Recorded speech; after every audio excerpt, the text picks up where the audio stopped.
What happens when the world stops using the US dollar? You came here for the truth, so let me unveil that for you. We are looking at those developments taking place right now. Overwhelmingly, the US dollar is the reserve currency of the world, but that number is dropping, and now we've accelerated that pace. What they call the global south, which is essentially all of these developing economies. You've got China right in the center of this. They are starting to make some changes right now. I'm going to bring that to you. Understand the implications here. When we have the US dollar as the single reserve currency, everybody's using it to trade. That means there's this demand, this constant pull at the US dollar, which allows the US to do certain things that other countries can't, especially when you make an agreement between Saudi Arabia and the United States and say, you got to price all your oil, no matter who you are selling this to, in US dollars. They call it the petrodollar. This has been an agreement for many, many decades. And then something happened. We have these new developments, and that means your life is about to drastically change. I'm going to show you why today. Look at what has happened here. And of course, this is in addition to all of the other videos that I've done. If you're not already subscribed, then of course, please join us.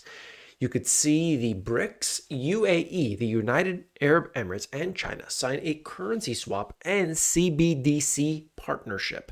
So we are going all the way in. Obviously, with the new BRICS, you could see that the UAE has joined in along with other countries. And it is very important to look at what's happening.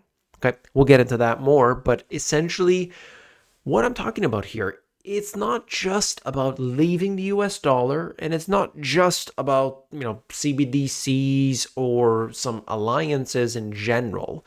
This is about an entirely new system that's being developed. After 1945, there was the New World Order, and of course we had the IMF, the World Bank, like all these different supranational entities came about. What was very clear was that the US was the center of it all. They were the center of all of these, and maybe in many cases they were funding a lot of that, but they were at the middle, they were the nucleus of this. Time has changed, and many of these countries around the world are saying, we don't want that anymore. And so you can see that very clearly with China, right? I'm sure you've seen it yourself. Looking at the new developments, of course, it starts to explain what we are about to see. And all these central banks, all these countries, they're going for this CBDC. They want the ability to turn the money on and off at a moment's notice. And so that allows them to do this. And certainly we are witnessing these central banks engaging with each other and saying, hey, let's do this like beta test. Let's make this happen. It's a pilot project. This is not the only one.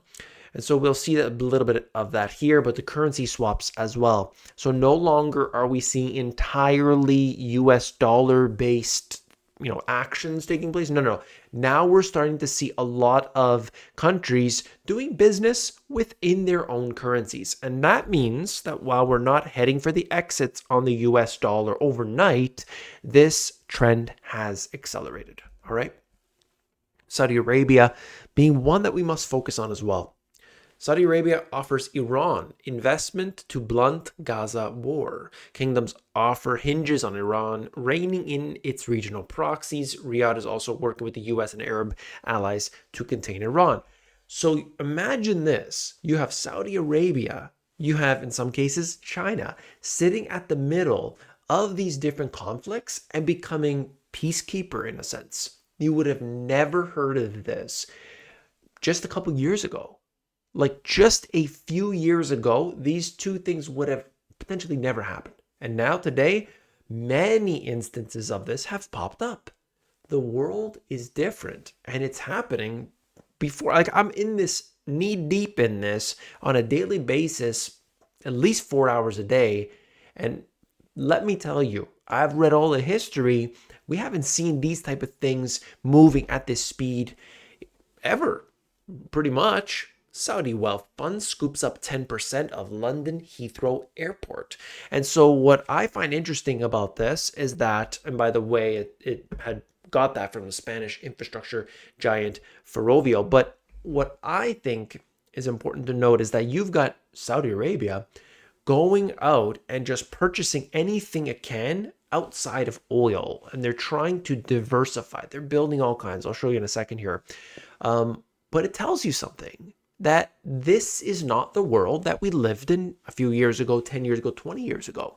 So we got to wake up and realize, is our current portfolio, where we live, is our current positioning where we should be?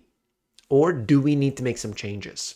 And that's my message to you. I'm not your financial advisor, but if you were my friend, I would be talking to you in this way.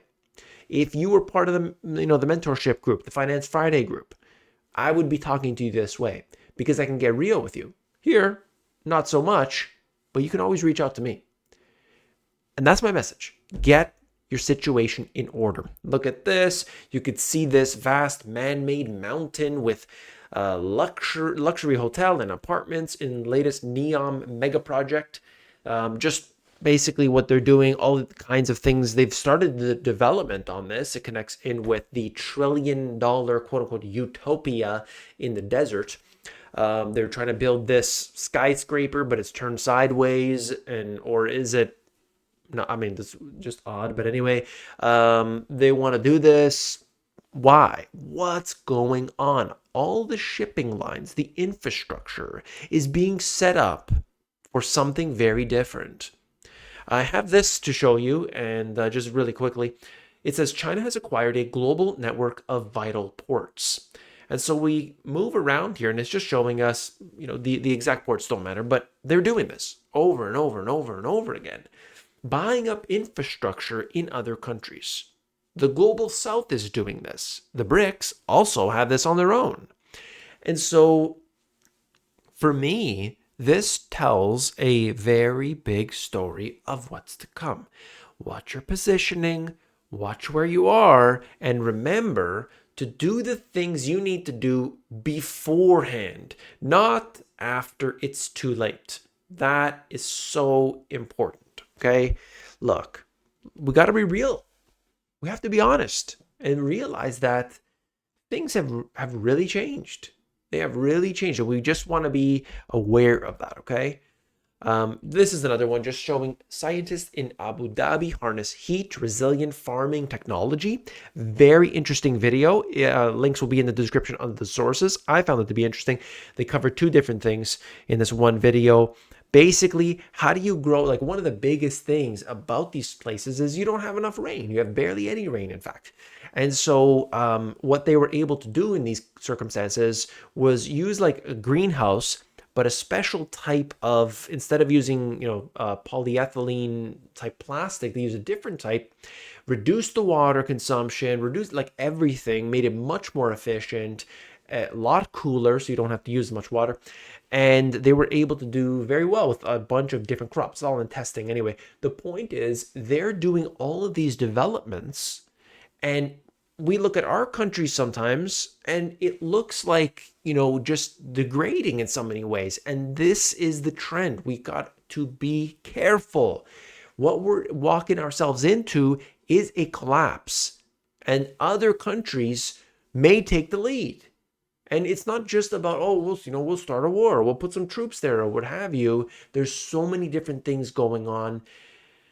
This is not a good trend. That's what I'm trying to say. So watch where you're at right now. If you want to be able to get your, all the different stocks and things that people are like, what do I do with the situation? Well, Seeking Alpha provides you with a lot, like anything that's happening in the news, you're going to go around, you're going to see the Seeking Alpha articles that are written about it. I've gotten good reviews of this so far for the other people who have joined. This is what the premium login looks like. The link will be in the description. So when you come in here, you'll see the trending news, you'll see the different analysis that's available to you. And this is not the stuff on the free website, okay? This is paid.